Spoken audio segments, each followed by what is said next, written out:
I pledge allegiance to the flag of the United States of America and to the republic for which it stands, one nation, under God, indivisible, with liberty and justice for all.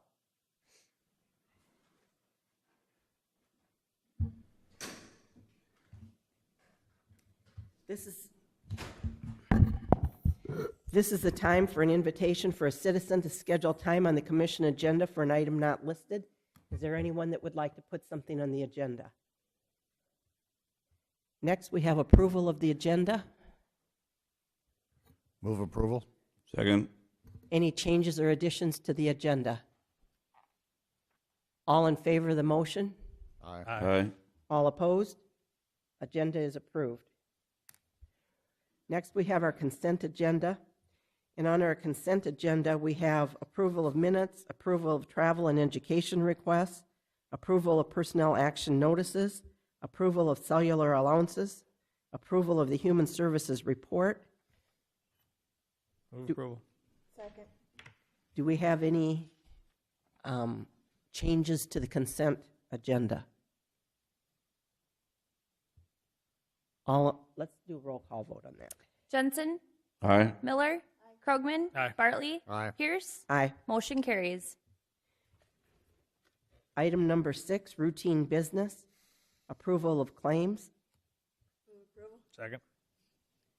Anybody have any questions on claims? Stacy, you have anything to add?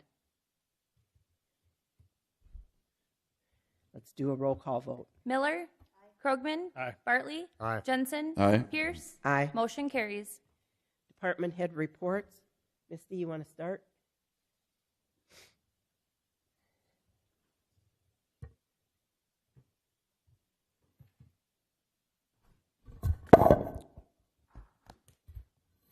Good morning, all. I don't have too much, I just have a couple of things. I did not get the travel request in for this, but the South Dakota Weed and Pest Control Commission has a weed tour, and I'd like to go to their commission meeting September 11th and 12th. I will get that into the packet for the travel request. As I know right now, it's just myself going. That's September 11th and 12th. And then September 13th, we have a weed board meeting. Also is our weed tour. We'll be touring the southwest portion of Brookings County. Otherwise, everything seems to be going okay, and hopefully we can get caught up and get finished in time before the weather turns on us for our second run. Where is your commission meeting at that you want to travel for? In Pierre. Here. Anybody have any questions? I just would like to make a comment. We did the conservation tour, and Mr. 80 from 80 Farms was there, and he did a demonstration on honeybees and explained some things about that. And he said the one thing that the county commission could do that would help pollinators is to be sure that we were only spraying noxious weeds and that we weren't spraying everything in our ditches. Could you just tell us what our policy is on that? Our policy it's been since the beginning of the year. We are spot spraying. If you haven't noticed, there's a lot of milkweed left in the ditch. There's a lot of forbs in the ditch. We are spot spraying strictly. Perfect. It's making our job a lot harder. I'm a little nervous to see how much it's actually costing us, how much more, because we have to go back and go back and go over and go over.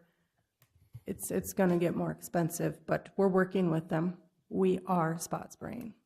Perfect. Anybody have anything else about that? Thank you. Thank you. Mike, would you like to come up?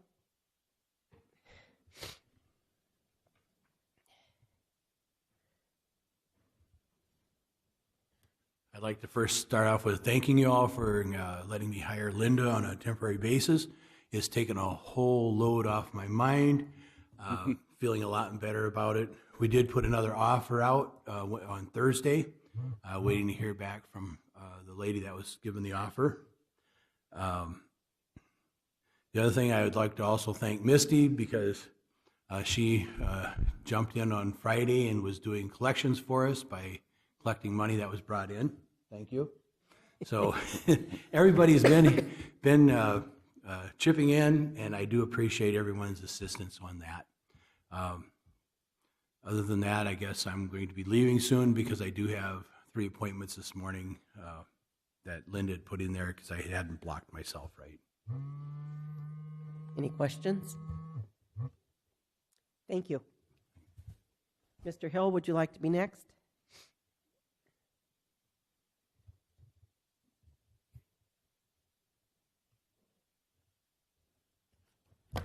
Good morning.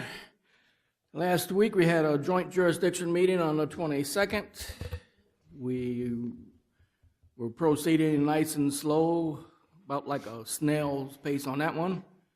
August 27th, I met with Jay Gilbertson we discussed the mining portion of the joint jurisdiction ordinance. Once again, that one's going not real quick, but we'll slowly but surely making progress on it.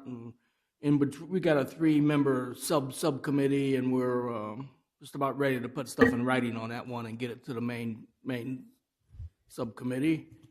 And August 28th, I attended a FirstNet radio presentation in Sioux Falls with the good sheriff and IT people.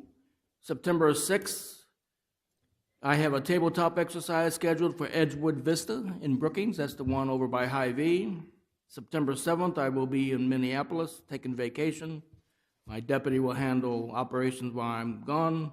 September 10 and 11, I will be at the South Dakota Association of County Commissioners with majority of you. Come back September 12 and 13, I'll be in Sioux Falls at a South Dakota Emergency Management Association or Management Meeting Conference. And my deputy will be down there for that one. September 13th, my office manager will be at a PPCC meeting at the Brookings Hospital.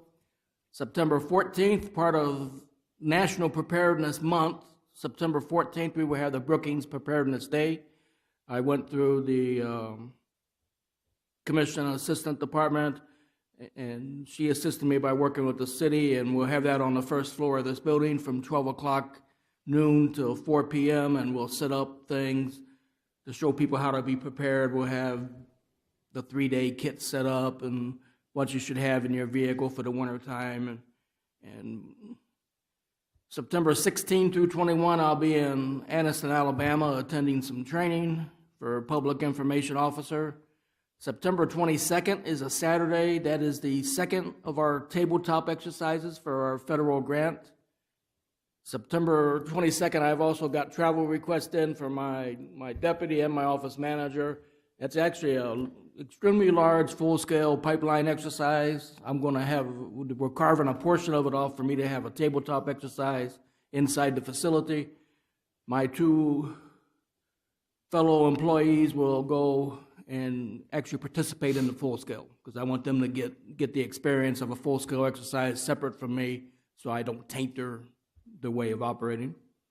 And that should finish our requirements for a pipeline awareness grant, and hopefully everything goes good. And the rain event, in case it does pour down rain, since it's the full scale, would be the 29th, which would still allow us to meet our deadline for our pipeline grant. Later on in the commission meeting, you've got the the state and local agreement coming up, which we can talk about just before then. And the big thing, we got a zoning meeting tonight, and then we got several items on the wind tower projects coming up, conditional use permits, and 1 rezoning, all on the wind towers is the majority of the meeting tonight. Any questions? Thank you. Thank you. Kristen?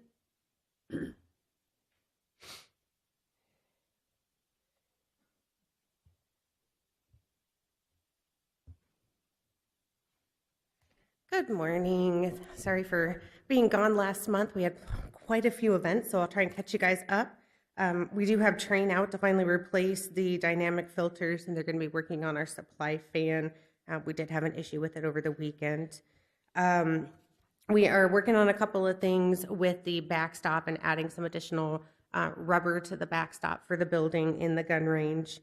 We've had some great meetings with Game Fish and Parks to look at reimbursement So a lot of the stuff in the gun range, of course, is being reimbursed after payment at 75%. So definitely have some great relationships there with them. We also are working on getting part of our power bill reimbursed for the gun range. And so we'll have Clyde's Electric out later this week, and they're going to be installing a meter so we can measure the power consumption in the gun range. And then we'll know what part of our power bill is actually being consumed by the gun range itself.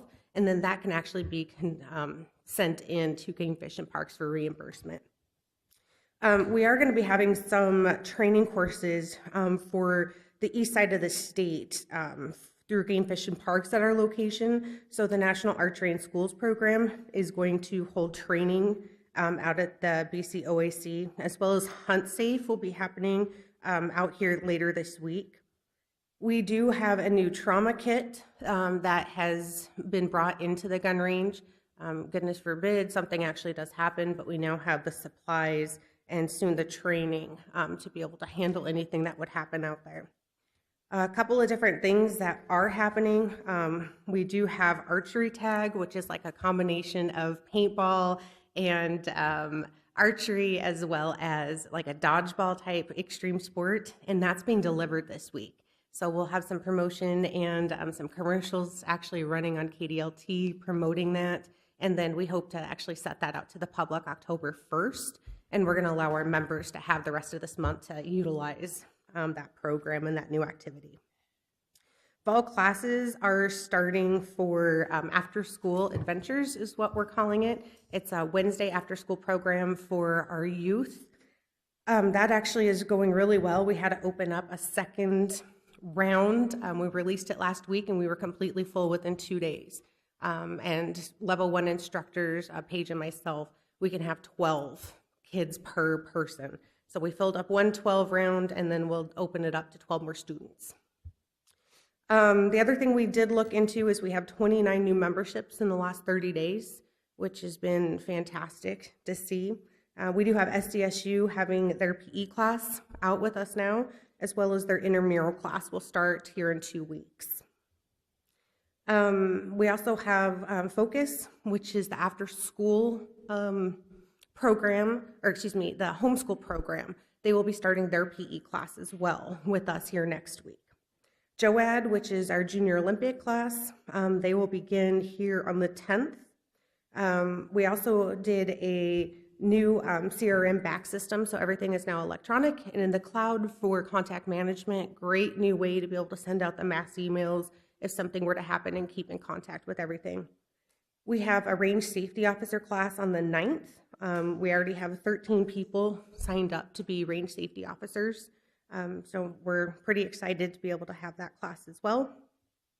And then the last thing we are looking at is we did have 11 individuals go through our enhanced conceal class earlier this month, which is the highest, as I was told by the pistol range committee, that they've ever had go through the class. And then this month we did hit over $6,000 for the month in revenue, almost $7,000. Is there any questions for me? The 29 new memberships, were those SDSU students or? It was a mixture of everything. SDSU students through Game Fish and Parks to get free lockers to be able to have firearms as well as their archery equipment there on site. Of course, nothing is allowed on campus, but it was a mixture. Family, archery range. We did do a quick 3-month membership for hunters. We had, I think it was 6 of those. So it was definitely a mixture of everything. Right. Anyone else have any questions? Thank you. All right, thanks. Vicki?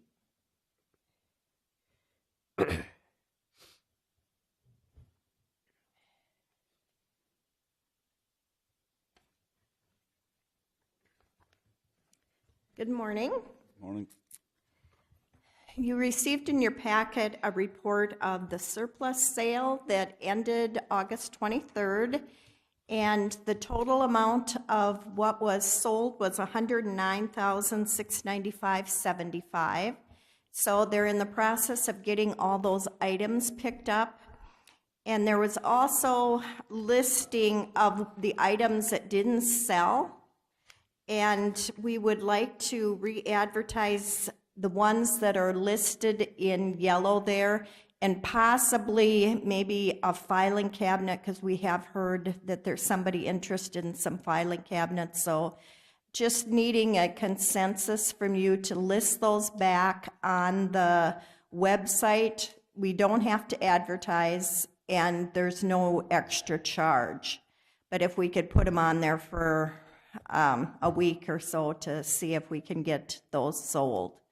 And there may be a change on the bigger items, maybe what the amount that we said we wanted, we may put that down according to what the department head thinks. So just needing a consensus on that. Anybody opposed?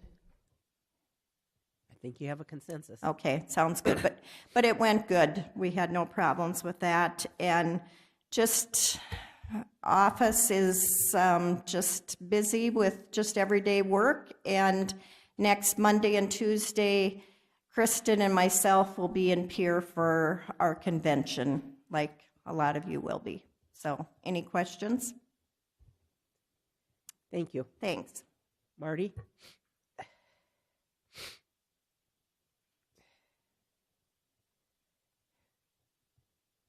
Just a quick comment on the surplus sale. Thanks, Jenna, for selling our cars.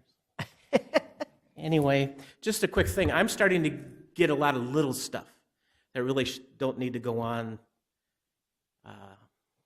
how you're doing it. Now, I did talk to the school district, and they told us that told me I could jump on board with them with my little stuff, but I didn't have it enough time to get it to you guys. So that's something to think about, that we could probably jump on with little stuff with maybe the school next year, because I'm starting to get cameras and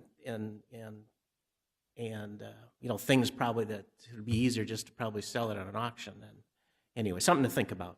So anyway, I have 27 in jail, which is manageable. I always say that if we can keep her under 30, that helps out my staff, and things go pretty well.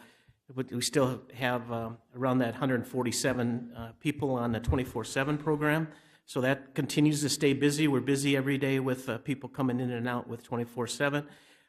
Last week, Friday, we had a 12-year-old missing girl over in the Volga area. She was missing for several hours, and called out the volunteer fire department of Volga and Brookings came over, and they did find the little girl. It was after dark. It was 9 o'clock maybe or later. One of the firemen came across her. There was a new playground over there, and she was found over there sleeping on the slide. So things worked out for us and stuff. So I guess the main reason I bring that up too is just the fact is, we couldn't do our job without the volunteer fire departments. We can call them out. And another example is on Saturday, we had a runaway 17-year-old out of Sioux Falls that said that someone picked him up on the interstate to drop him off in the Elkton area. Had one deputy out that was over there looking. One of the firemen stopped and said, "Hey, you want help?" And they called out, and one of the firemen found him walking on the gravel road outside of, actually it was in Minnesota, just across the line. So another example of how volunteer fire departments help us. So had a lot of motorcycles Saturday with the VFW. Someone told me there was close to 700, but I don't know if there was that many or not. But That's how many hands I think they handed out. Yeah. All I know is that I watched at Maderi, and when the last motorcycles went through Maderi, the first ones were coming into Aurora. So, so that was quite a parade. Anyway, the other thing is I took one of the deputies out of patrol and put him in as a school resource officer. As you remember, the school districts wanted to help pay but just didn't have the money. I still think it's a benefit for the department because he's staying busy. He's starting DARE right now. He's been doing school presentations already. He's already made one incident vaping. Student in one of the schools was vaping in the hallway. Also, he's handled bullying complaints already, and he's there or can respond to there where I don't have to take the patrol deputy out of doing it. So I still think it's a win-win for us on that. Also, he's Operation Stand Up. You know, he's talked to parents and teachers and in school districts with Operation Stand Up. That originally was started with drugs, that if you had drug information, you could text that. You know, the Attorney General's office expanded that to school violence. So we're educating, all the school districts are on board with that. And we put up information in hallways and so forth about that. Otherwise, we're staying busy with, and it gets to the end of the season, into pasture season. My guys are going cows out about every day, trying to get cows back in, and we're staying busy with that.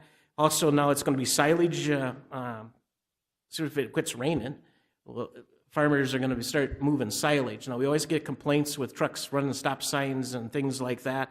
I did have one farmer call and ask permission to put up some, and I talked to Dick about it, put up trucks hauling off of 6 and 30, and I think that could help a little bit too. And some of the big farmers we talked to last year, and they're willing to have a tractor with a loader out there to scrape off. We get complaints that they put stuff on the roads and stuff. So we'll see how that goes. The other thing is that I'm a little confused on our jail expansion with the 180 days. Do we know when that 180 days actually started? Did it start, or is it when we apply again for a building permit? Does the commission? There's some at least on my part with 180 days. Does anybody actually know? Are we in the 180 days, or is that when the information comes back and we go back to apply for the building permit? I could be wrong on this, but it was my understanding that it was the local group that had the 180 days to submit to peer. Okay. So that's not, it's a moot point at this point. The 180 days had to do with the local Historic Yes. Preservation Commission and the time that they had to Right. to get their information and get that Yeah. out to the State Historic Preservation Okay. Office. That has nothing to do with We're done the with building permit or anything. Okay. Okay. Very good. That's I believe September 7th is the hearing date. No, Stacy, why don't you go ahead and report on that? There are the submission to the State Historic Preservation Office is done as an internal office review. It's not done by a particular board or commission out at the state office. It's just an internal office review, and they will make a recommendation, and then my understanding is that they will submit that back to our local Historic Preservation Commission. And I believe pursuant to the administrative rule that they have 30 days from the time we send our materials in. Will it, you may not know the answer to this, but will it only come back to the local group, or will we receive, I mean, I feel like we should receive a copy of that as well, of what their ruling is. I don't know that for sure. Okay. But I would think that we would be notified, I mean, fairly quickly, regardless of what it is.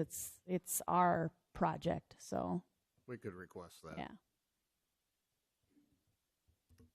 okay. I didn't mean to start something early here, but anyway. So, and the reason I brought it up is somebody called me asked that they didn't think the 180 days started until we reapplied, and I go, I don't think so, or applied, and so that's why I got kind of worried about it a little bit. So, okay.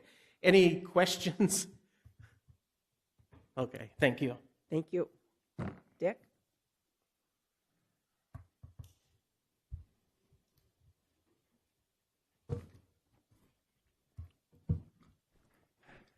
Good morning. August 20th, Jeff Anderson and I met with Beth Niemeyer and Scott Moore. I touched on this briefly at the last meeting. However, I just thought, this is a procedure we do every year after we get done with our projects and kind of review and see if we should change some specifications or do further testing or just see how things went overall. And I think 2018 went very well. This is the first year we've worked with this contractor, and it was not totally a bed of roses, but it was certainly very positive. August 27th, Holloway Construction started replacing the bridge deck that we had planned for on Highway 16. That's moving along very well, and hopefully they'll be setting another 10 sections yet today, so it won't be very long, and we'll have that one back in. That will bring it up to legal loads also. August 28th, met with Commissioner Jensen and Commissioner Krogman with Scott Moore and Brad Wormers to discuss the water on 34th Avenue. Brad and Scott were going to measure water levels in the culverts and see if there might be a remedy on that. Otherwise, they're going to have to look further to see what other changes might be possible or not possible. And if Commissioner Jensen and Krogman want to touch on that in their report or further details, I guess I'll leave it at a brief synopsis. I forwarded the preservation grant to Wade Dahl. Those are the ones that they were awarded in April, and we put together what we'll actually be doing for the project. So now it's in the state's hands. Tomorrow, September 5th, we'll have a pre-construction meeting at the DOT shop here in Brookings for the safety grant that we received back in 2013 or 14, something like that, where they'll put the rumble strips on North 77 and south on our Highway 24 that turns into 324 at the Sinai Elkton exit. And again, that was 100% safety, so we have no reimbursement on that whatsoever. On kind of a discouraging note, we haven't received any applicants for the mechanic's position yet. Our temporary employee didn't work out, so we're just kind of, we'll go to Plan B, and hopefully we'll get some positive feedback from that. As Vicki touched on, one of the items that didn't sell was our loader, but I think we can get that. We've revisited with people, and I think that'll fall into place shortly. Have not seen any construction activity at any of the township sites, so I'll just keep following up on that to make sure that I can see if there's progress or anything being done. I looked briefly that day at the Maderi Monument, and it's kind of unusual, but it's unique in a way, so if Steve finds anything else, I'll let him touch on that. But from my amateur standpoint, it looked a lot like you described, so that's all I have unless you have some questions. Thank you. Mm-hmm. We'll move on to regular business. Item number 8A, action to approve resolution number 18-34, a resolution to continue support for the First District Association of Local Governments during fiscal year 2019. Move approval. Second. Any discussion? We'll do a roll call vote on that. Krogman? Aye. Bartley? Aye. Jensen? Aye. Miller? Aye. Pierce? Aye. Motion carries. Item B, action to approve Agreement 18-88, the State of South Dakota Department of Public Safety Office of Emergency Management 2019 State and Local Agreement. Motion approved. Second. Mr. Hill? This agreement is different from the previous ones. This one's only going to reimburse salaries, whereas previously we would be allowed to do mileage on vehicles that was used for emergency management purposes, and they would, like radio maintenance on emergency management radios and things like that. They've changed the agreement now. The agreement for us would be 75% of my salary, and then 25% of Richard's salary as a base. And it looks like the way it's written that we won't lose any funding in this. Actually, it's less reporting on my side. The one thing that they did caution when sending this out is that if you state that you're 75%, and if they ever do an audit, you need to be 75% and 25%. So I don't think we have a problem with that. It's just there are funding less stuff this time. The base of the funding, of course, is the called EMPG, Emergency Management Performance Grant funding from the federal level, comes down to the state, and then it's fed down to the locals. Any questions? I had a question about the agreement articles that, well, it says page 130 of 213 on my iPad. Did somebody go through, Bob, and double check that we are in compliance on all of these things? Well, it was reviewed by the state's attorney's office, and from like the finance stuff and all that, me and Ms. Busef have gone through that several times. We are in compliance with all the federal requirements, such as equal opportunity and all that. All that's checked every time we apply for a federal grant or whatever. This is standard language on literally anything. Whenever you deal with the federal government, you have to go through these checklists, and we've gone through every one of them. So you have looked at this and you know that we're in compliance at each of those things that it says that we're doing, that's part of our policies, that we've got that included. I guess there was more of that in this agreement than what I recall seeing in the past. Yeah, otherwise the county wouldn't be able to get any federal funding, not just emergency management funding, but if you violate any of those federal acts, and there are a lot of them in there, and if you violate any of them, then you lose all your federal funding. Well, and I understand that, but what I want to know is who's looking to make sure that we're doing what we're saying we're doing on each one of those things? Well, that would be my responsibility. Okay, For so this you've checked particular- it out? Yes, ma'am. Okay. Anybody else have any questions? Okay. All in favor, say aye. Aye. Opposed? Thank you. Motion passes.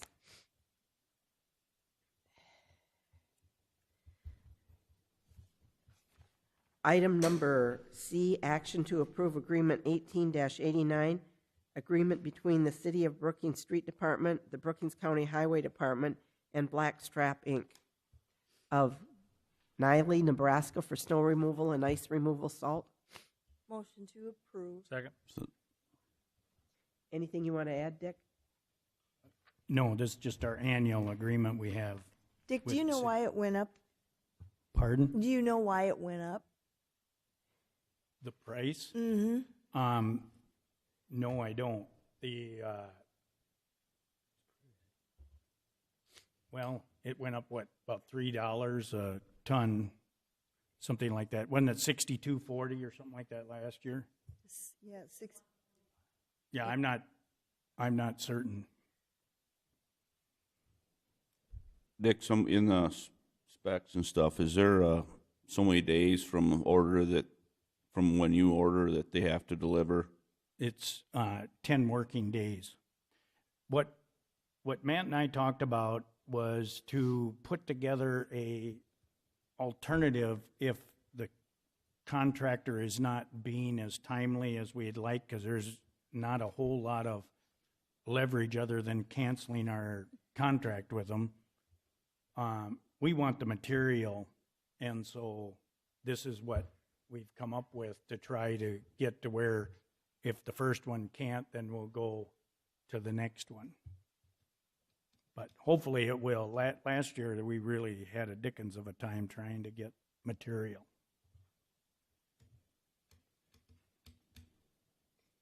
Any other questions? We'll do a roll call vote. Bartley? Aye. Jensen? Aye. Miller? Aye. Krogman? Aye. Pierce? Aye. Motion carries. Another reason we go with Brookings is it makes us a little bigger player because we each don't get a lot of salt compared to their other customers, so.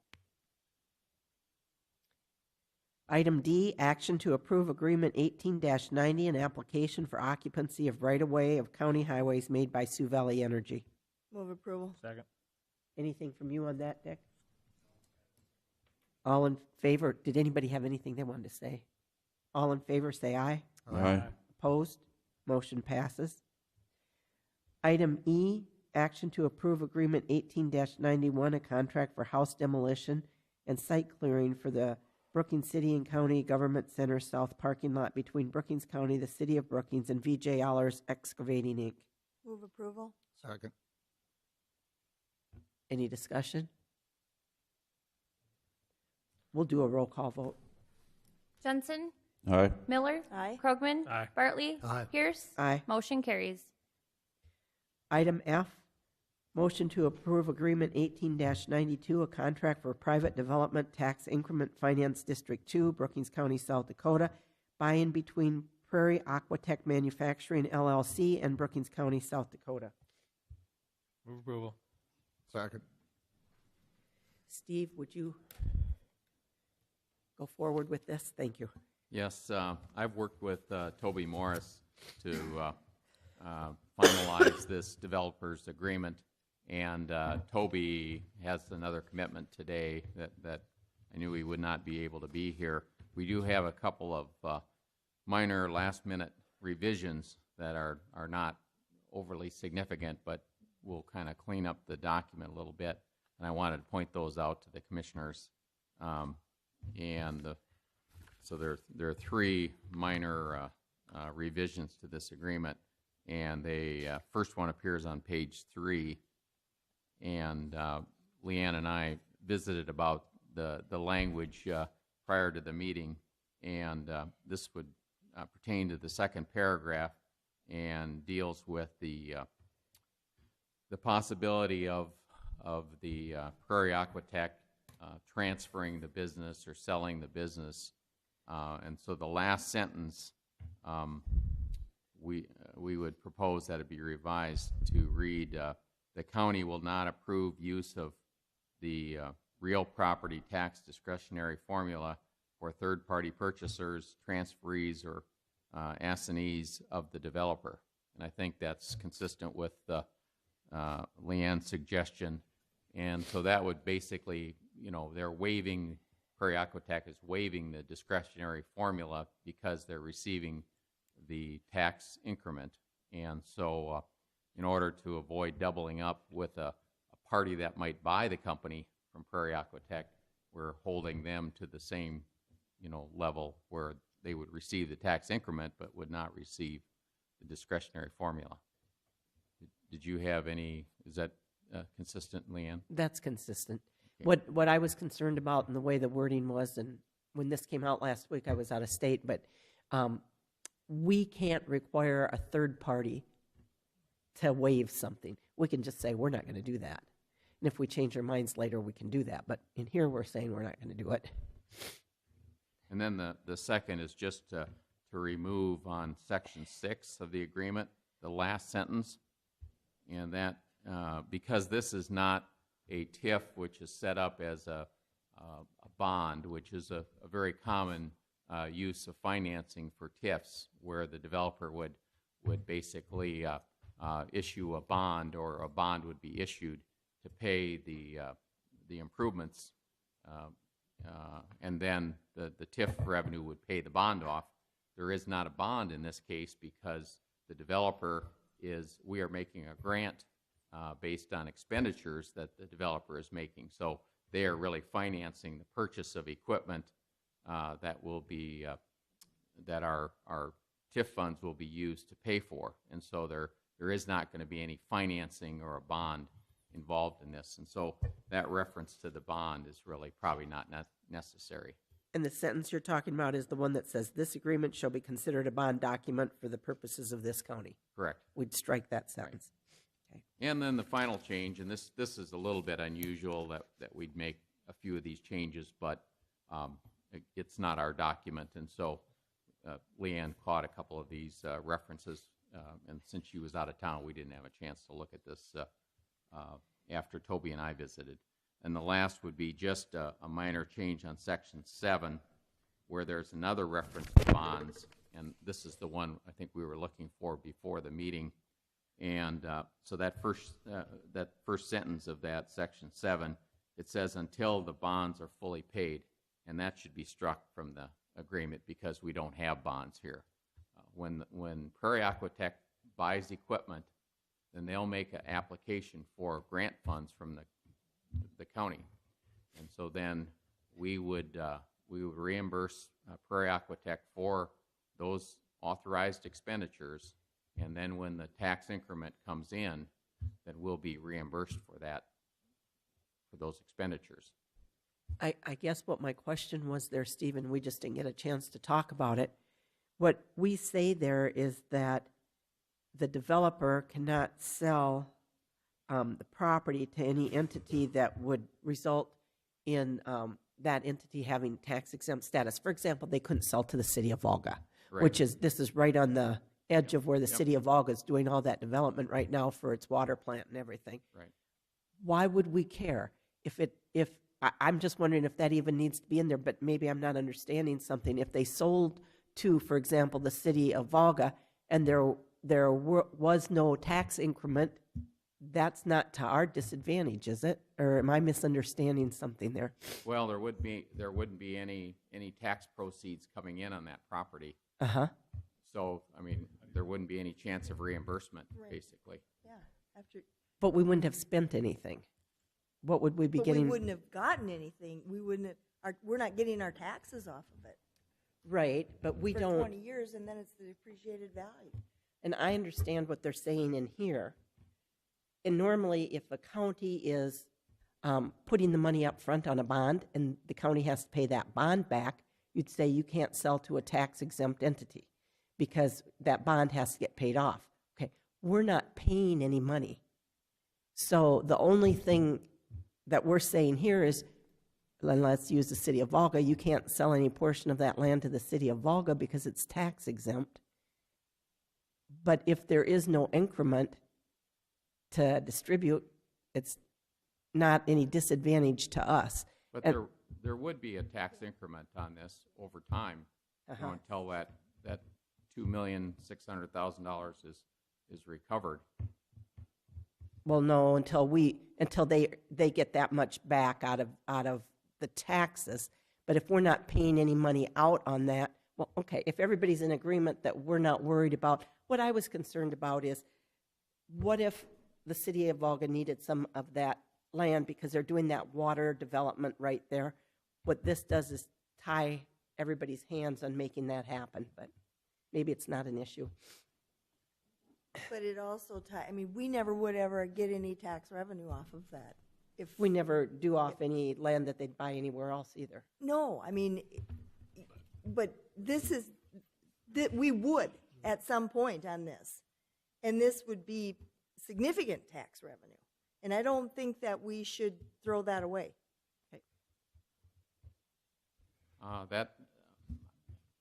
I guess we could kind of think of scenarios to try to resolve that issue, and we should probably make sure we're comfortable with that provision. I guess one way of looking at it would be Prairie Aquatech is going to come to the county for grant funds. That'll be ahead of the time that tax increment has been recovered. And so, because they've purchased equipment, right? And so then we're going to make our grant to them based on how much equipment that they purchase. And if they fully utilize the grant amount here, right, in the early stages, then there won't be tax increment yet to get that reimbursed to the county. Right. Okay, and so then if the entity is sold, there wouldn't be any, to a tax-exempt entity, there wouldn't be an income stream to reimburse those expenditures. And that would be on equipment. Right. Okay. And so If that's, everybody else is fine with it, I'm fine with it. It's just that provision is in there for when a county issues bonds so that you get your bonds paid back before it becomes a tax-exempt entity. But if that's how you want it, that's fine. I just wanted to be sure we discussed it. I guess that would be the extent of it. Again, Toby would have been here if he possibly could have, and I felt like I could cover this because of my prior experience with TIFs, and I'm comfortable with the agreement in general. I don't think that those provisions are of great significance because they're extremely unlikely to, create a problem, but I think we've made a couple of good corrections here to remove that bond language, which is an improvement. And I had just one more question. On the page where we set forth the eligible costs, I know in the plan, the project plan, that it set out specific items, and you and I had a conversation about that Toby was suggesting that should all go under discretionary costs and grants, and instead of having it broke down like it is in the plan, and I don't have a problem with that because we know they're going to spend more than $2.5 million on this. Yeah. But what my question is when you look at the state statute, you're not required to follow the plan in your development agreement? That was my question. By putting it in, I think the project plan did indicate that those are estimates, and so we are not making a payment pursuant to the actual expenditures. We're making a grant, and the project plan explains how they intend to allocate it, but they do have language that would indicate it's not specifically going to be exactly the way that project plan estimates that those costs would be allocated. And so if we make it, our payment is made under the grant provision, and then they have the flexibility to apply that and pay based on what they estimate those project expenses to be, but they're not held to exactly the same ones. And so our payment is pursuant to a specific provision in the state statute that I know we can make the grant payment. It matches up with the state statute. And I'm not sure if that explains it, but they're not held to exact dollar amounts because the project plan indicates these are estimates of the equipment costs. But again, the equipment costs that we're reimbursing are a small percentage of their overall investment in equipment over there. And then, so what we're looking for is a motion to approve this agreement with 3 changes to it, in that we would eliminate on page 3 the line that says third-party purchasers, blah, blah, blah, and insert the language that Steve had given us. On page 4, we would delete the phrase until the bonds are fully paid. And then the last sentence on section 6. And that is on page 3. This agreement shall be considered a bond document for purposes of this county. That would be struck on the final document. Would we have a motion? So moved. Second. Any further discussion? And we're okay with Stacy or Steve making those changes, and then I'll sign it? Is that satisfactory? Okay. All in favor? Aye. Any opposed? Motion passes. I'm going to back up on that. I'm sorry. I think maybe we should do a roll call vote on that. Okay? Sorry. Miller, Aye. Krogman, Aye. Bartley, Jensen, Aye. Pierce. Aye. Motion carries.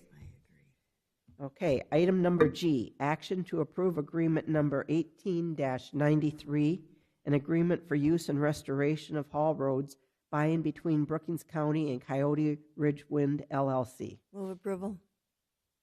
Sec- Steve, did you want to say anything about this?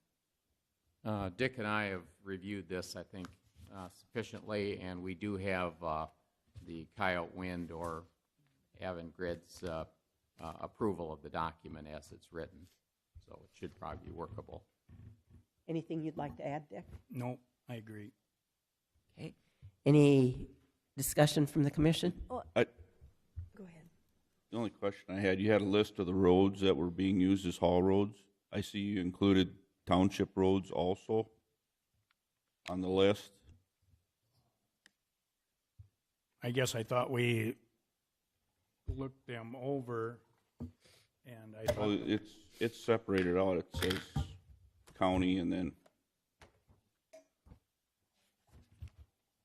Would be the Exhibit A on the last.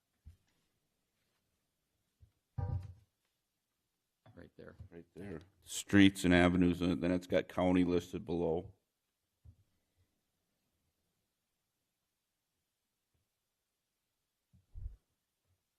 I'm thinking they did that, that county recommended that just to give us a heads up of what they're doing.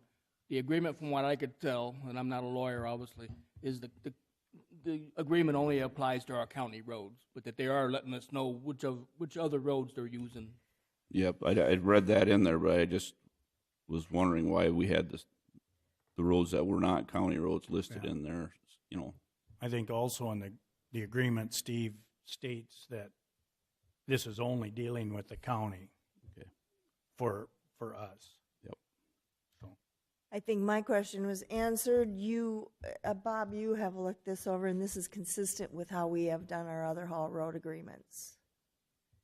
Yeah, this really gives us an idea of where they're going to be hauling the heavy stuff. Even if it's not a county road, it pays us to know to be able to go out and So be able to monitor. if they're not on county roads, have they talked to the townships to do By all their means. own separate Yeah, haul agreements? they do their own separate agreement, and they've got, each township has their own legal counsel, and that's between them and the Right. company itself. But I want to make sure that the townships are in agreement with this, rather than come to us and say, those jerks they ruined our road. Well, on our conditional use permits, we require the township agreements to be on file in the office. Now, whether or not they've become jerks all of a sudden, that would be between the township and their lawyers and the company. But yeah, we do have agreements on file down. The township will have to sign an agreement, so it's in the file then. By all means. Okay. And All right. we'll Thank you. try to remind them, you know, so that we have all the township agreements compiled when we execute this document. Any other discussion? All in favor, say aye. Aye. Opposed? Motion passes. Stacy, do you want to go ahead and get as far as you can before a public hearing?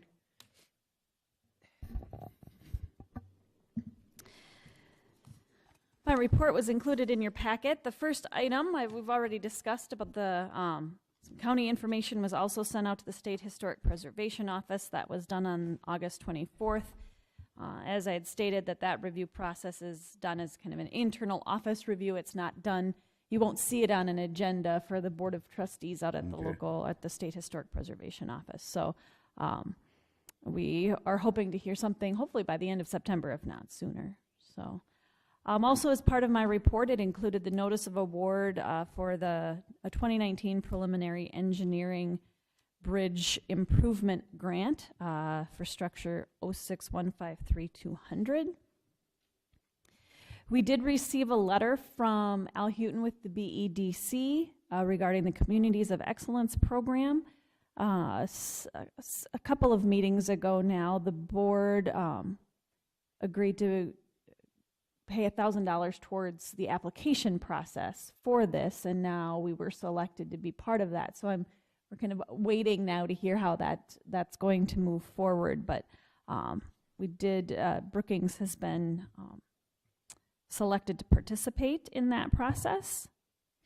The Mental Health Task Force, and Commissioner Bartley might touch on this a little bit, but the month of September, the Mental Health Task Force, that is a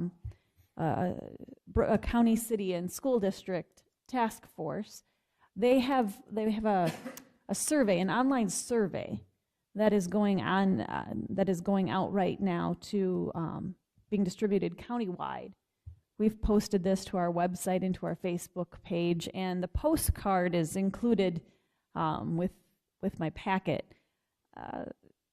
And what they're seeking is as many people as possible to fill out this survey, and then we're going to compile the results of this survey. There's another step that the task force is taking to determine kind of what people's thoughts are, what their needs are, regarding mental health services in the county. So that postcard, and the link is typed out there on that for you, but if you would like to see that, I could probably email you the just the direct link so you don't have to type that all out.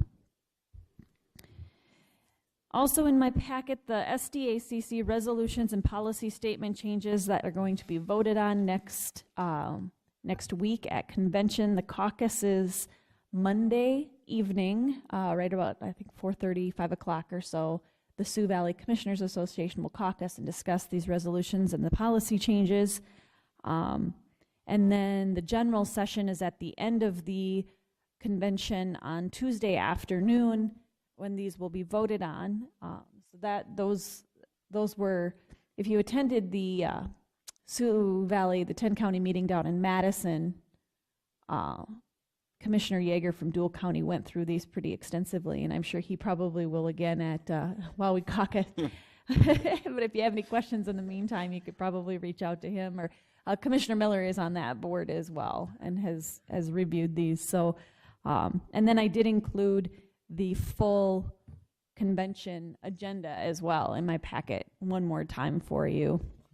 And I think Chris Jacobson with our association sent out the county comment that had the all of that information as well, and you'll be able to pick that up, and then it has a description what each of the sessions are going to be Monday and Tuesday next week. Delta Dental, we've actually got our Delta Dental rates for 2019 going up. It's a little bit more than they went up last year, but they are going up 4.4% in 2019. And when we get into the provisional budget, we can talk about how that affects that then, but I wanted to share that with you. Tomorrow, I included in my packet, tomorrow is the Conservation District's Board of Supervisors meeting at 8:15 at their office at 205 6th Street. That agenda is included with my packet. I've also included a retirement party notice for John Mollengrath. We're going to be having a party for him. His last day is a week from Friday, September 14th. So we'll be doing a party for him from 2 to 4. It's actually going to be in the third floor courtroom over at the courthouse. The courthouse has kind of been his responsibility and his pride and joy for the years that he's been here. So we're going to have that, been in touch with the courts, and we're gonna have that up at the third floor courtroom for him. The Prairie Nightingale Fall Social is Monday the 17th of September. And they're going to be focusing on robotics in healthcare. If you do know now that that you're planning to attend, I can sure RSVP for you. Larry, yes? Anyone else know now that they're going to attend that? Don't know. I think, no, we don't have another meeting before that. So I'll send this out again, maybe as an email reminder as it gets a little bit closer.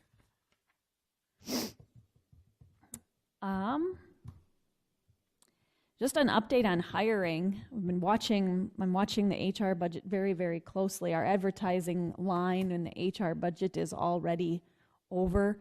As of about a week or so ago, we'd already posted 21 jobs for 2018.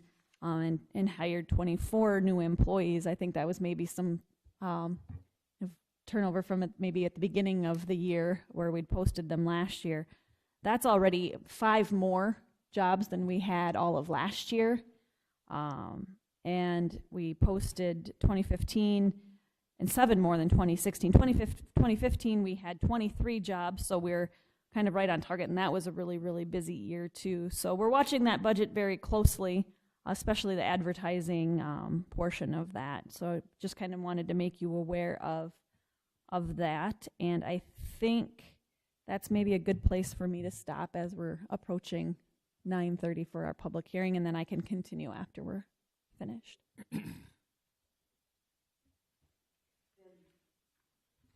This is the time for a public hearing on Resolution 18-26, the provisional budget for fiscal year 2019.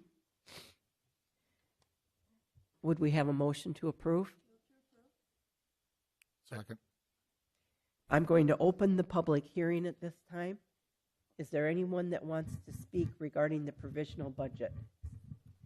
And the record should show that there is no one here. So at this time, then, I'm going to close the public hearing and bring this matter to the commission for discussion.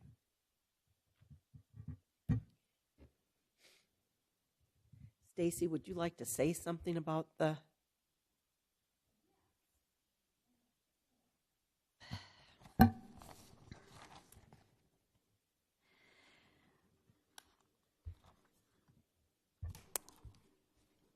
So this is the time where we approve the provisional budget.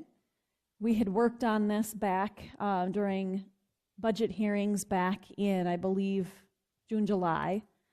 We really haven't made any changes, significant changes. Vicki and I haven't since that time. The annual budget will be approved on September 25th. And you, if you read through my staff report, and Vicki, you can jump in here too, but like I said, I had mentioned Delta Dental, the 4.4% increase. What Vicki and I had budgeted for was a 15% increase for all of our different insurances, because at the time when we're doing this, we have no idea what that will be. I'm hoping that we will know before September 25th too, what some more of those would be. But I do plan on adjusting that down somewhat. So across all of the different funds, that's about an 800, give or take, savings. Also,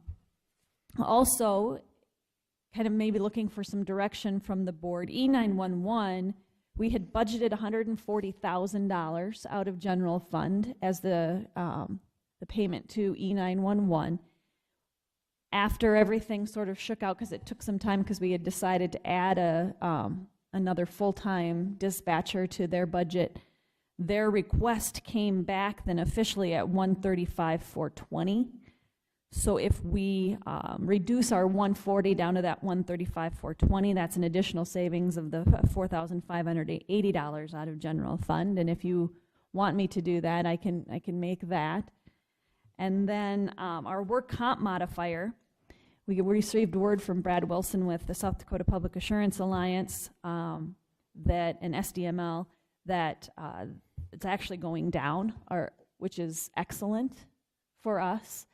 So if I reduce, and what I did with the work comp was I increased that, I believe, 10% from this year. So I'm going to, if I can adjust that back down to 2018 numbers, that's about just over $7,000 of savings across several funds, not just in general fund. But we're looking for some changes there. Anything else that, if you've had a chance to look at this again and or have thought of anything, I don't know, Vicki, if you have anything else to add. Like I said, we're waiting for those other insurance premium information to come in. If we get those and we can make those changes prior to the annual budget hearing on the 25th, we will do that. And any changes that we do make now between this budget and the annual budget, Vicki and I create a separate, like I think it's a resolution document that goes line by line what those changes will be from provisional to annual. So are there any other questions? It's been a little while since we've taken a look at this document, but.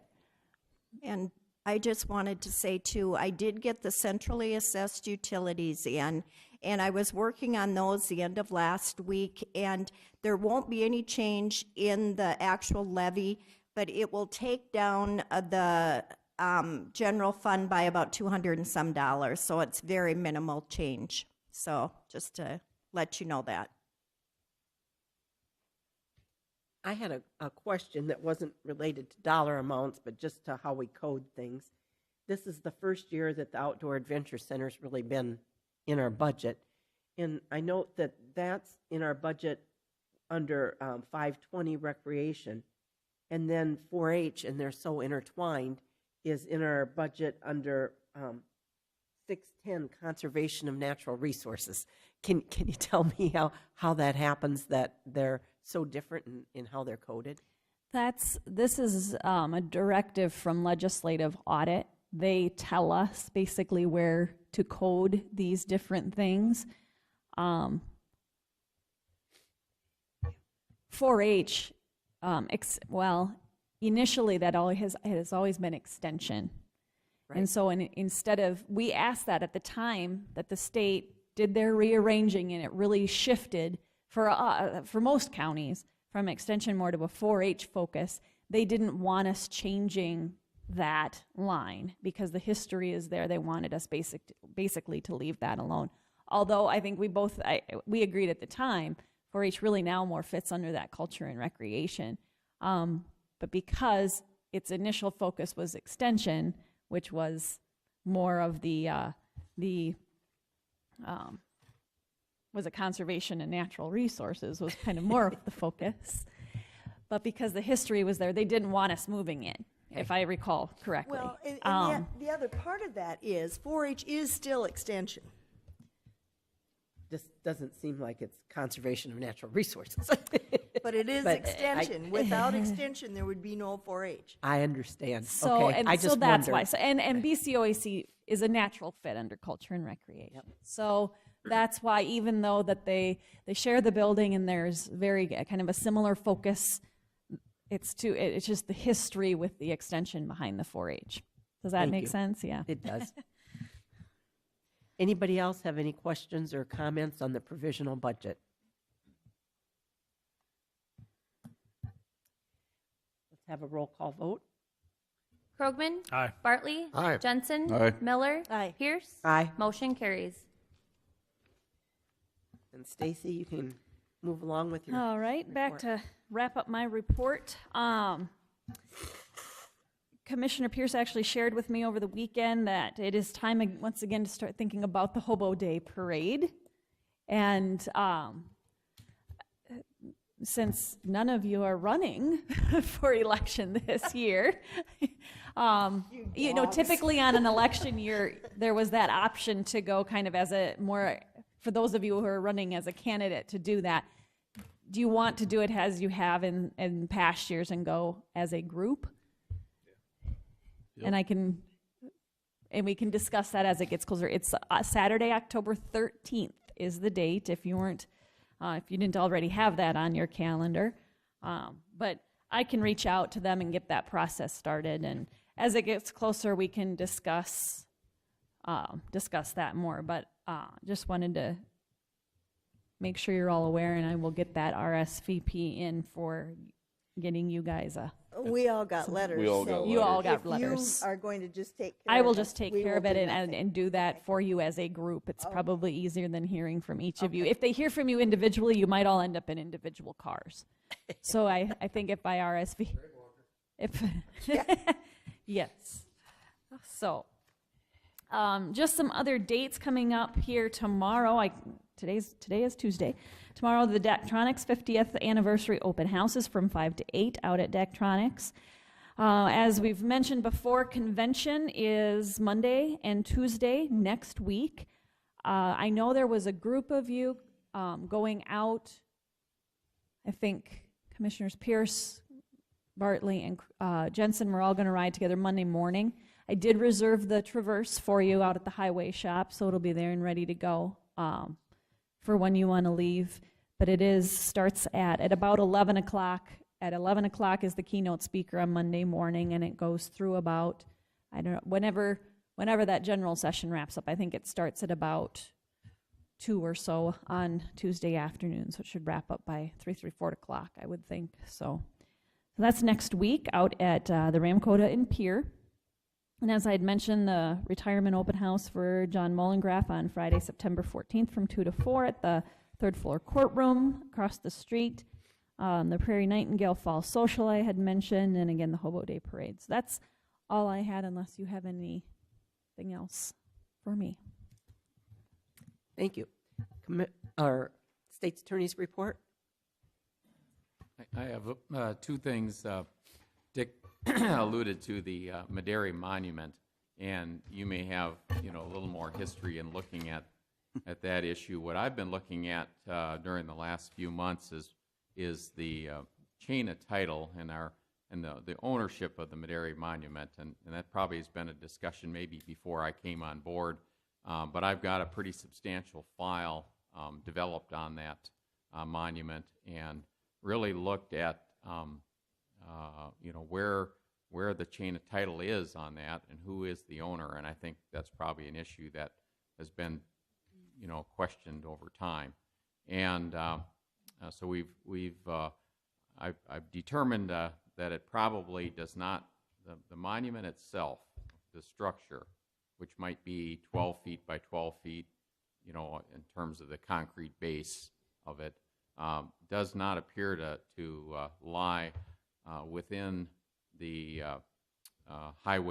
former Highway 77 right-of-way. It looks like it's set back from the 50 feet that would be on the west side of the former Highway 77. That's probably maybe widely known, or at least presumed.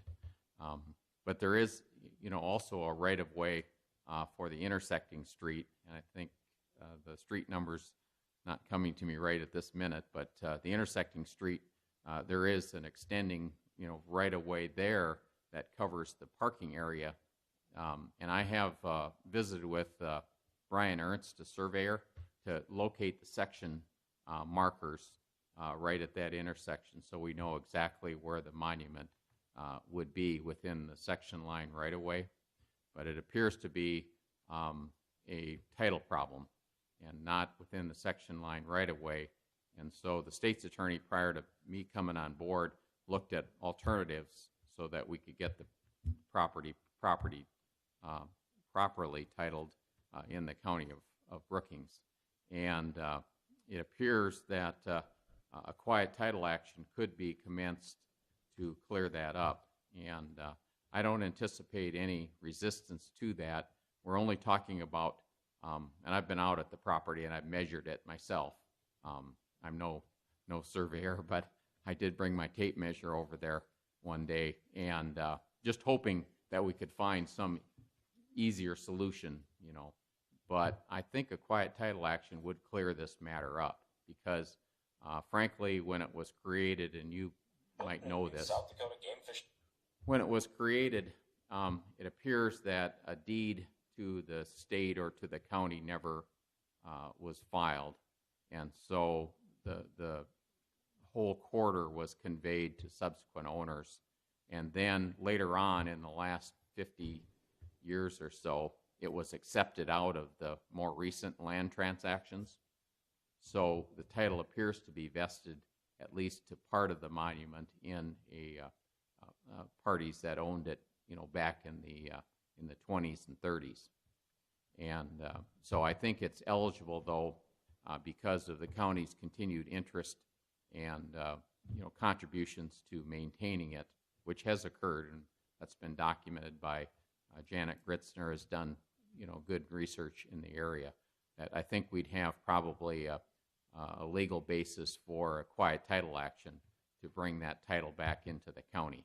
And this is a long-winded description, because it's a circuitous route to solve this little puzzle, and there should have been a deed filed to accept it out, because it's been recognized as not being owned by the adjoining property owners for the last 50 years. But we still have a lack of a chain of title to the county, because there never is there's no deed on record to the county or to the state. If by chance it had been deeded to the state as a memorial of some sort. So that's the description, I guess, that I would say, is that if we do a quiet title action, I think we can get the title clarified. But I would invite any comments or questions about that. There are deeds accepting that out. The last 50 years, the deeds going back into at least through 74, which would be 40 years, it's accepted out, and so the current owners are not claiming that under their deed, because it's been removed from their deeds. except the Madera Monument site, it says. Has the county been maintaining that site? I've talked to various people. Most of the current maintenance has been done by a neighbor, Brad, and I think Larry has a comment. Yes. Probably 15, 20 years ago, the highway department was approached by a citizen because at that time it was overgrown and the trees needed to be trimmed. We went out and did all that. We started mowing it if we could. Since then, I believe a neighbor to the property does the maintenance on it. So I know we maintained the sign that was out there. It was kind of bent, and we rehabbed that many years ago. So, And there's been a financial contribution quite a few years ago for maintenance purposes as well of the monument itself to refurbish, which was a county payment. Beyond that, there isn't much other evidence, I guess, of maintenance. So that would be the basis, I guess, that I would look to rely on to establish the county as the current proper owner. But quiet title actions are rather expensive, are they not? Not really. It would be at my rate of pay, and I've actually, in the research that I've done so far, I have the paperwork drafted, and so it really is not going to be a difficult thing. I'm not expecting any opposition whatsoever, but I would need, and I've been waiting to kind of finalize all of this research.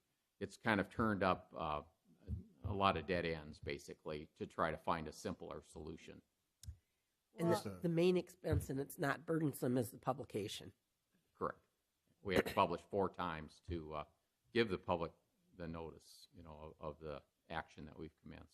Just as a matter of information, do we have any other public sites that, like this, we're maintaining or not maintaining, or may have title to or not title to in the county? I don't know. I have focused on this one. Any other monuments? There's a few monuments. There's one by Oakwood. There's one up by Sing Saw's Church, where these same, Dick knows what those signs, but they're within the right of way. I mean, all those are. Okay, so they're all clear as far as we're concerned. This is Right. the only one that has any question on it. Okay, I just wanted to know that. And once we have title to the monument, then what are we going to do with it? Well, I understand that, there's been an offer made by the Daughters of the American Revolution to do fundraising and to pay maintenance costs associated with it. And it's desperately in need of Yeah. some rehabbing. It's falling apart. Yep. So if there isn't an objection, I would probably like to proceed with that. That filing could be started very soon. I've got it about finalized. We have a consensus? Okay, go ahead. And I didn't save much time, but if I could clarify on the TIF, I think we'll walk away with a little better feeling, because I now understand, the point, Leanne, that you've made. And if you just give me 1 minute, I'll kind of summarize what Leanne's position is on that exemption. If the Prairie Aquatech property was sold to a tax-exempt entity and there was unpaid indebtedness, then we wouldn't have an income stream, because there couldn't be any TIF funds generated to pay back a bond. But in our case, and just kind of quoting from the developer's agreement, the county agrees to pay to developer available tax increment fund revenues the county receives from TID number 2, the total of which shall not exceed $2.547 million during the life of the TID, or life of the TIF property. But if they were to sell it, okay, so we're not paying it out until it comes in. And that's the point I think Leanne was making, is that the TIF will just end if it goes to a tax-exempt entity, because there won't be any more TIF revenues coming in. And so even though we've promised at the outset to pay 2.547, at least that's the maximum amount, It would be a lot less if it was sold to a tax-exempt entity in the first few years because we wouldn't be getting TIF revenues. So that would effectively terminate the agreement. Right. And I wanted to clarify that. So I agree with you, your position. The other, countervailing argument would be that any amounts that the county expends for TIF would not be subject, to real estate taxes, of course, if it goes to a tax-exempt entity. So if we paid $2 million, we wouldn't be getting any real estate taxes from that. But I think the purpose of the paragraph is more if there's unpaid bonds. I don't think it'll harm us because if that ever occurs, they may come to us for a modification of the agreement. Right. So I'm fine with the way it is. It's just, it's not something we needed in there, but it's fine. okay, and Doesn't hurt us. I think that's a clarification. I'll stop there. Thank you.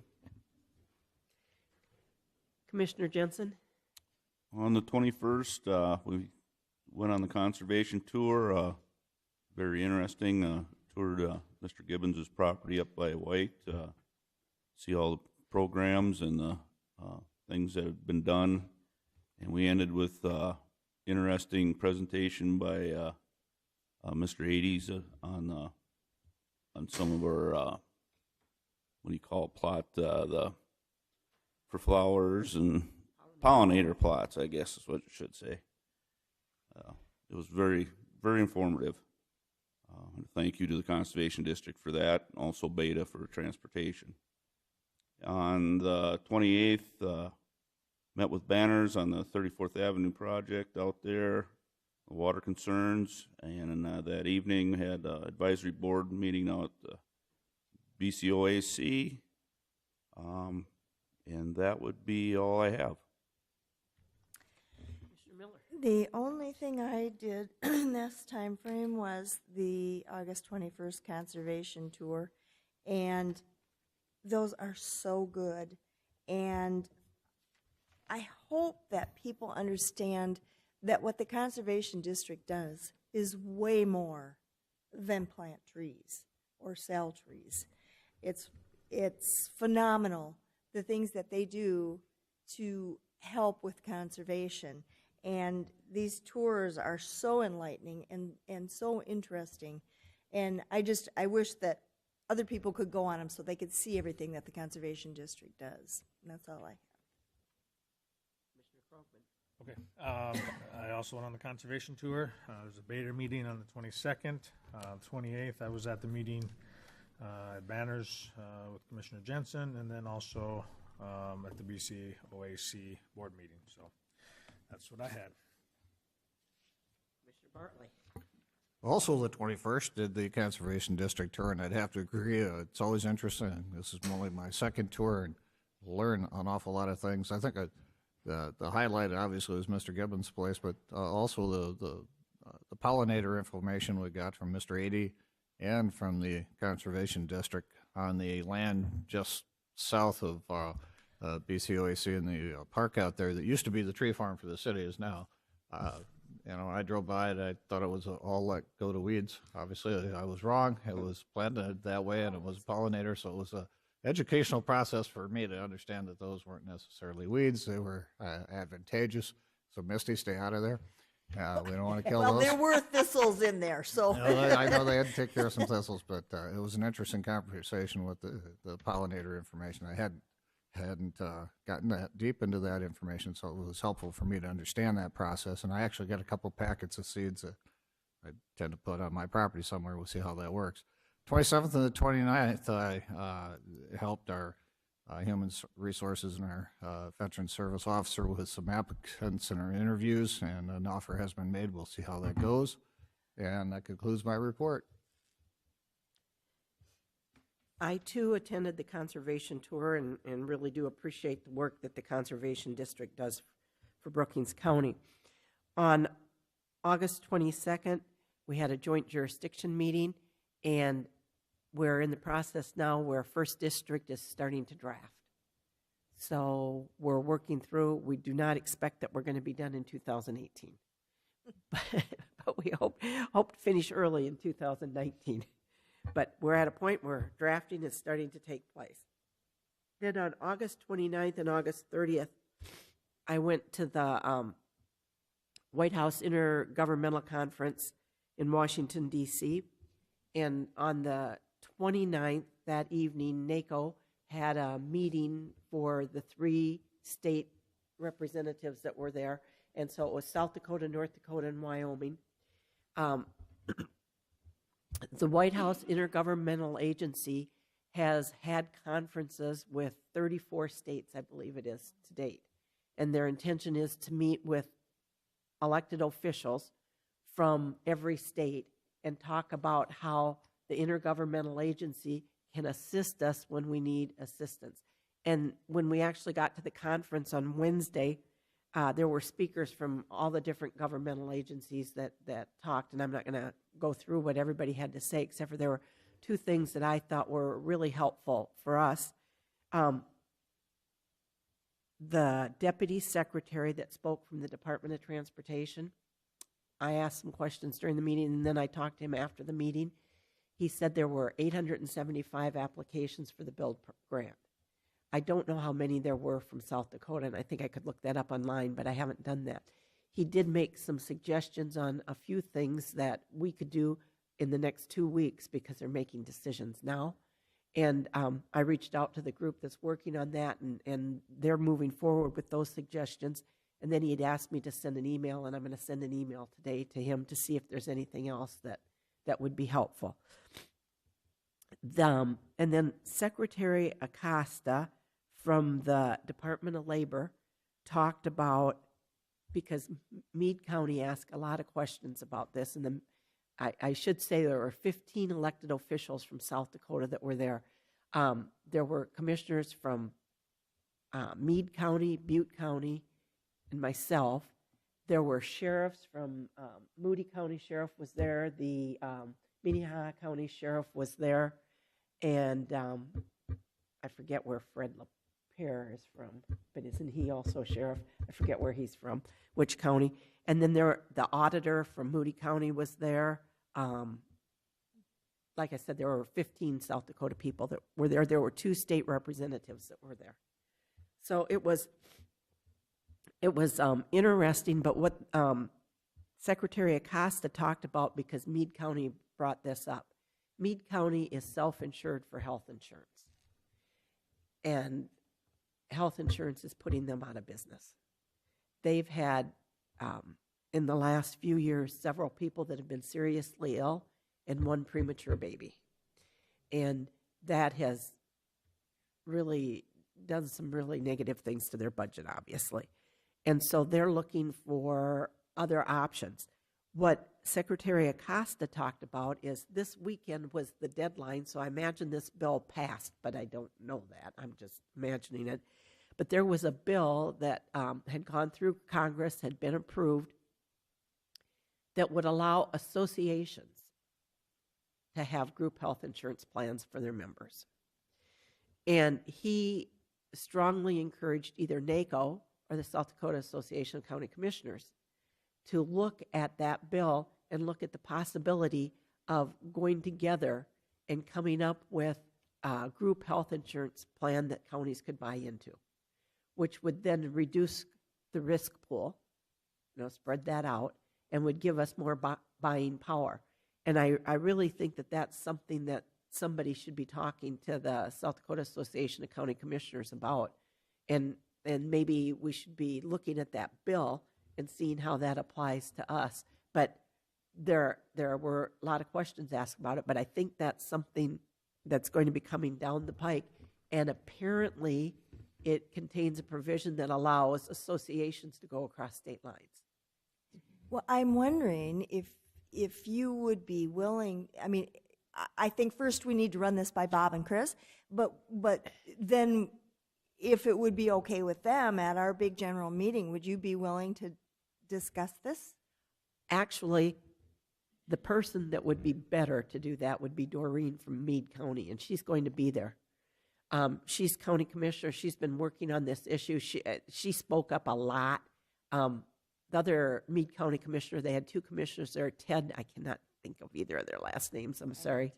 Yeah, Ted and Doreen, but Doreen really, I think, has this much better in hand. And she was on the airplane from Washington, D.C. back to Minneapolis that I was on, and we talked about that. And she was going to reach out to Bob and Chris. Yeah, Okay. but that doesn't mean somebody else shouldn't do it too about this, because this could be really helpful in reducing some of our costs for health insurance if we could do something like that.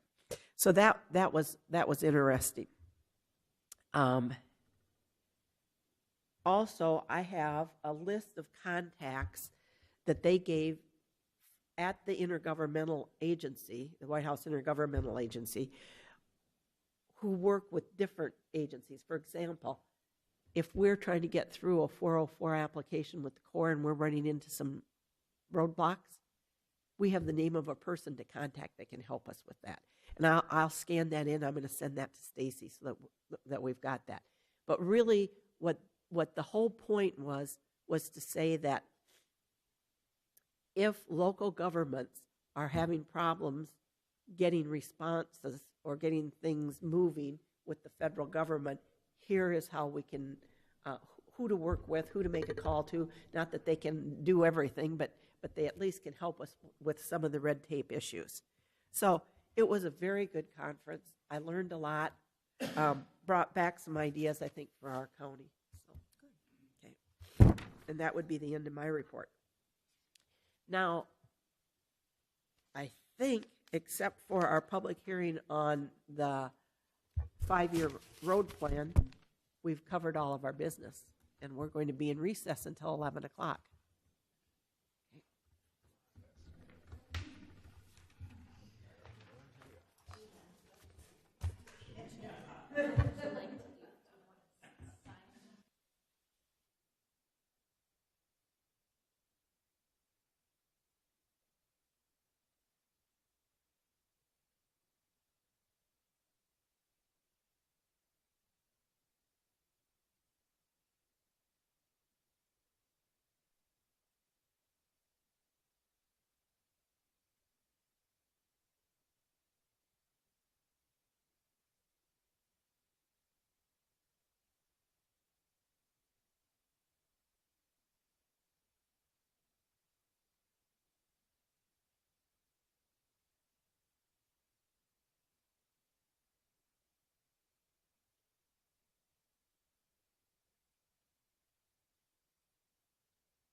I'm going to start us back up again. We aren't going to start our public hearing yet, but I wanted to point out something I was going to say when Stacy did her report, and I forgot. You might notice on the agenda today that Stacy's slightly changed the format on how we're doing the agenda so that it'll be a little bit easier on what action we need to be taking. And she looked at some other formats and just kind of trying out a few things. So if you have any suggestions on that, be sure you tell her. I like it.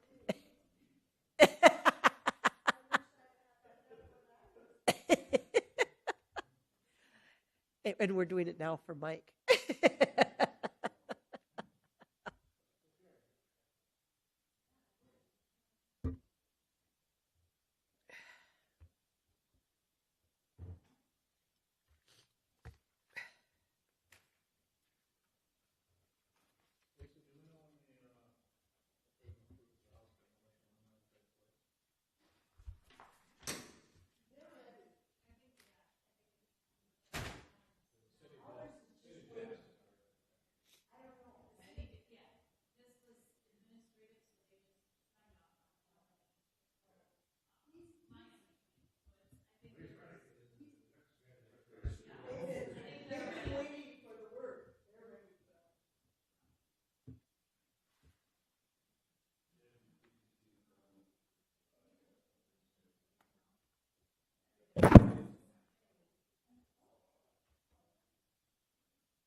Did you guys talk about that at Joint Powers or no?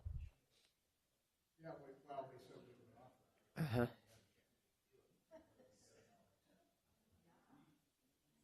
Maybe Stacy could reach out and see if that happened. Yeah. Oh, Dick, you wanted this out, right? Do you need the sign up sheet if there's any?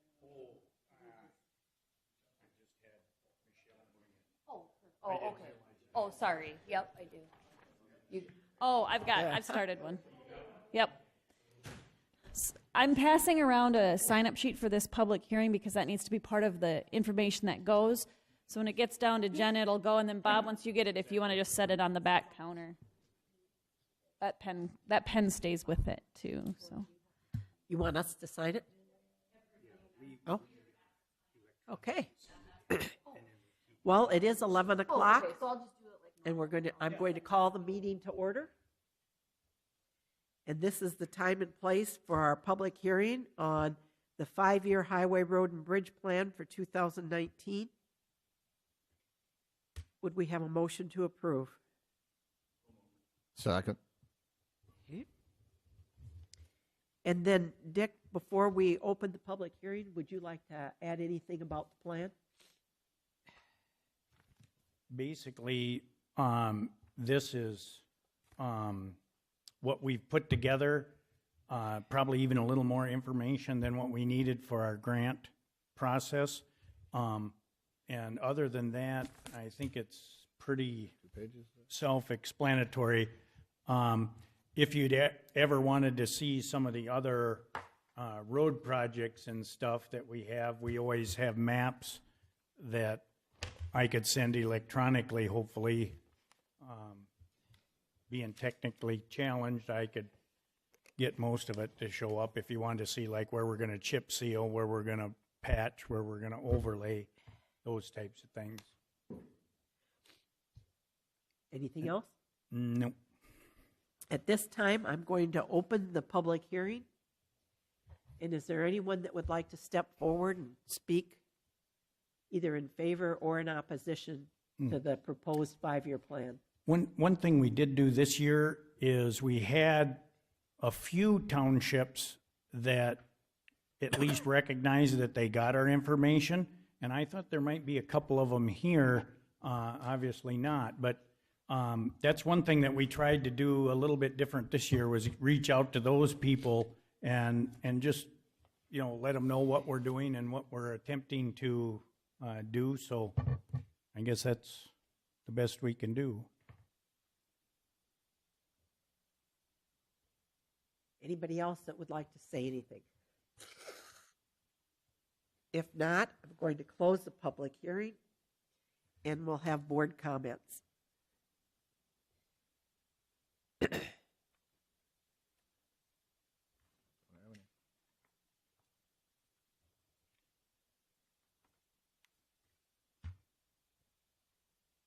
Looks good. Succinct and to the point. I did on podium, let's see, no, that's podium, this here. I did print off the maps, and I had those in your boxes, the larger maps, because they were hard to see in the packet, so I printed off.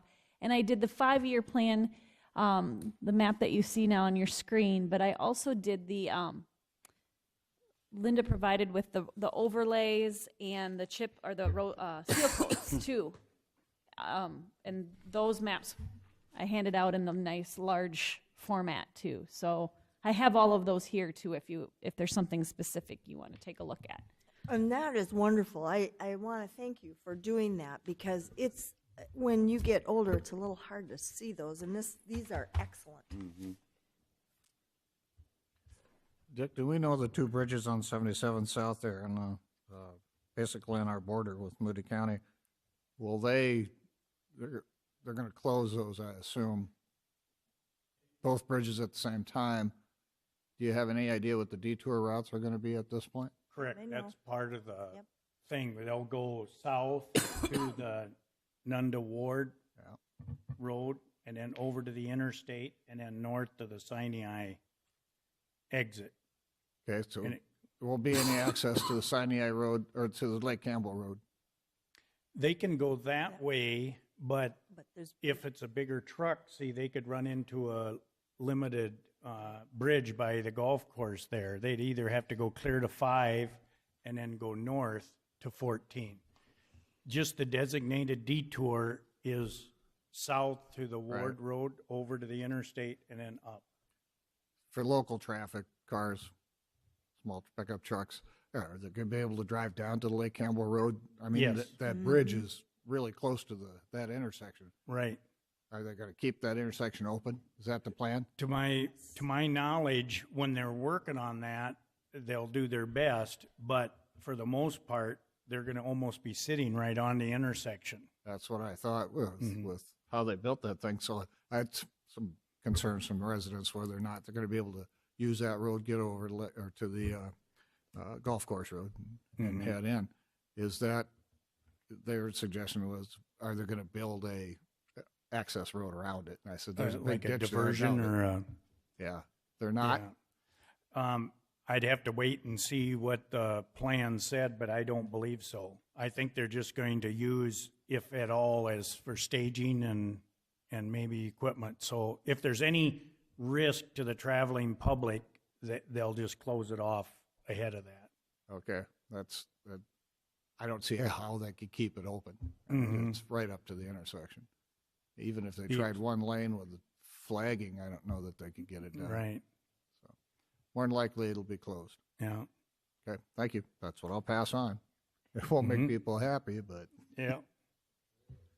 Well, When are those bridges, when are we thinking construction will start on those bridges? well, we'll have to see once they've been turned over to the bidding department. So whenever they bid them, we'll have an idea of normally, after it's been awarded, then they'll have a pre-construction type meeting, and that's when the contractor will give the DOT the timeline that they anticipate doing everything. Then I would be able to relay that information on.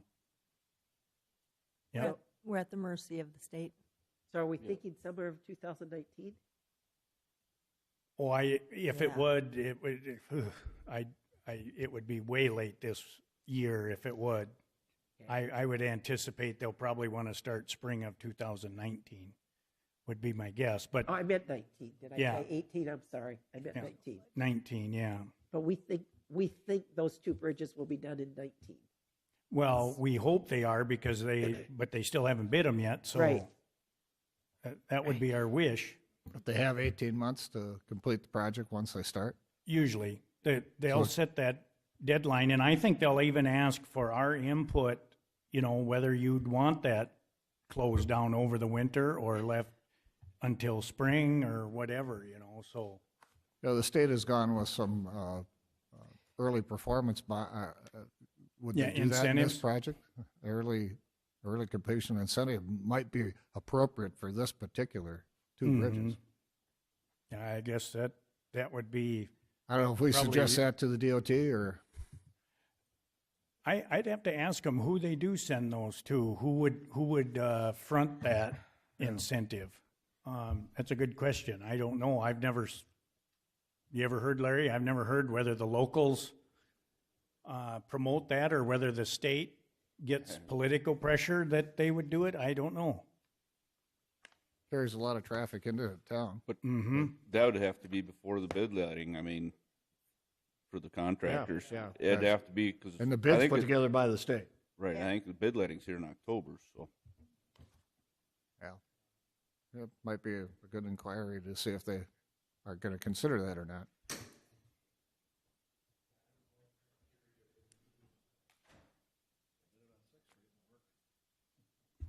And what do we know now about timing on the Sinai Bridge? That will probably be 2020. And then that should pretty well do us until we get our other ones, future grants and stuff. Dick, according to your map here, you've got overlay on 29 up there. It's seal coated this year. Is that bridge on the inlet there, coming out of the Hendricks Dam, is that on the radar to be worked on? I mean, that's kind of limited weight too. That one, yeah. Yep, right on the.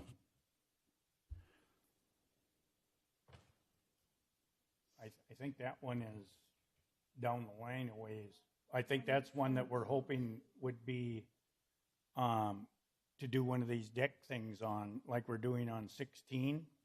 Mm-hmm. But That's, for the most part, that's got old wooden pylons and stuff underneath it. Right. That's when we had that issue when they moved that house up there. yeah, that Tel Camp Yep. wanted. Yeah, I don't know how. It's just something to look at. Mm-hmm.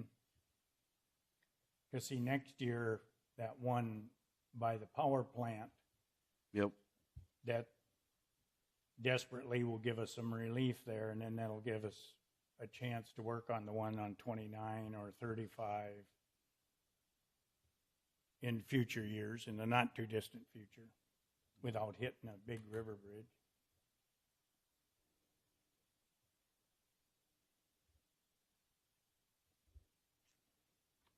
It's just an area up there in that northeast corner. It's kind of limited to only the use of County Road 40 to get up in that area, because Right. the two bridges on County Road 44 are deteriorated so bad too. So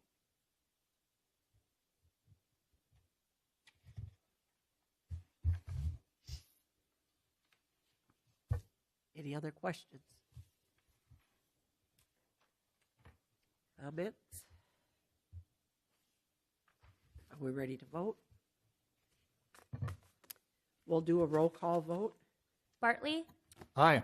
Jensen? aye. Miller? Aye. Krogman? Aye. Pierce? Aye. Motion carries. Do we have anything else to do this morning? I would entertain a motion to adjourn. So moved. All in favor? Aye. Aye. We adjourn.